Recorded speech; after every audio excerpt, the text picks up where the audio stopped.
Hello everyone, welcome you back to Garden Fever. I'm Corey Lefevre, your host, coming to you direct from northern Utah in the United States. I want to thank you for joining me today. So I got a quick episode. I had a lot of subscribers and viewers ask for an update on this. I actually have had a lot of requests for updates on several videos, one like my wisteria.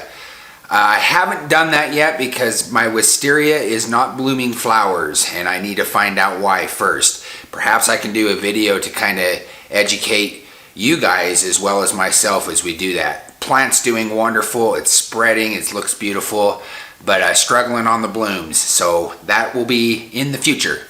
But for now, I wanted to kind of talk about bunching onions. I did a video a long time ago, back when I first started YouTube, and the audio quality was horrible, even worse than I have now.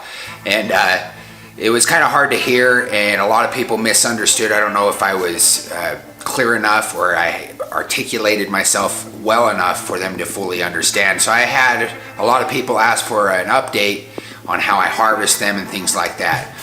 So I went ahead and did that, and that's the video we're gonna have today. Let's get right into it. But before we do, let's hit that like button, subscribe, comment, and all that fun stuff so I can get my information out there, and it truly helped me out. Thank you very much. With bunching onions, green Japanese bunching onions, Egyptian walking onions, all of those, they are a perennial plant, and most people will plant them all. They'll kind of bloom for the year. Before they go to flower, they kind of harvest them all, and that's kind of how it's been done. But the point of my video, link in the description by the way, is that you don't have to do that. So let me articulate myself a little better. I harvest the babies, but I leave some. This is if I had first planted it. I haven't done it before. I would plant them all and then harvest maybe every other one and let half of them or some of them go to seed.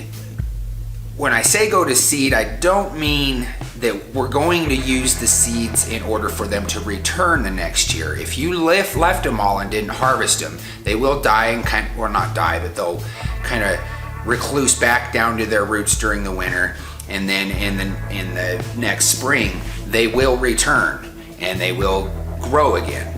Now, as they get older and they go to flower, they tend to be really potent and not as good.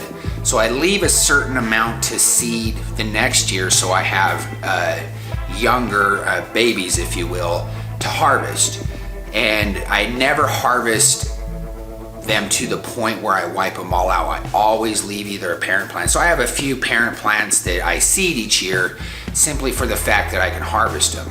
Now, if you clip them above the soil and leave the white root part in the ground, that will return next year.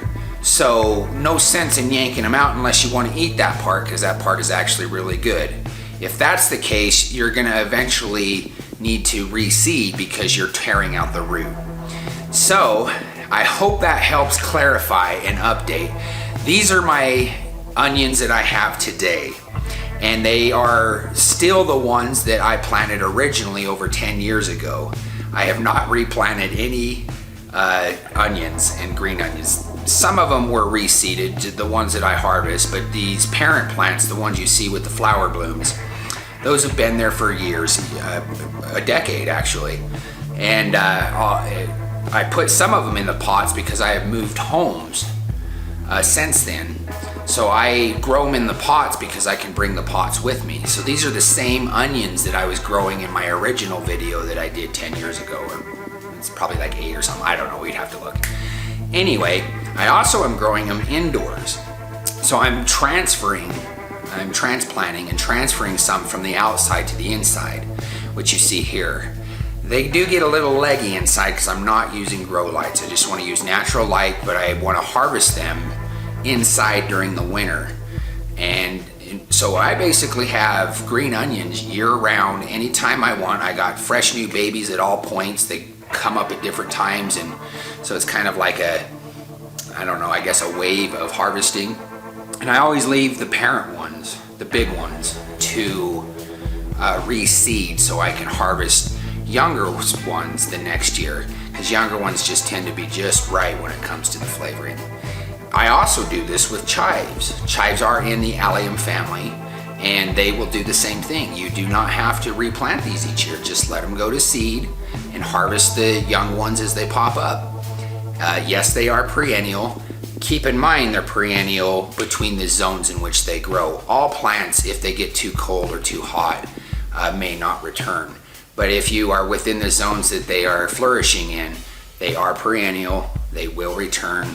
You don't have to replant them each year, hence the name, green onions, never ending. With that, I'd like to thank you for joining me. I truly appreciate it. Thanks for your time and your views, and let's make this world a paradise, one yard at a time. I'm Corey Lefevre.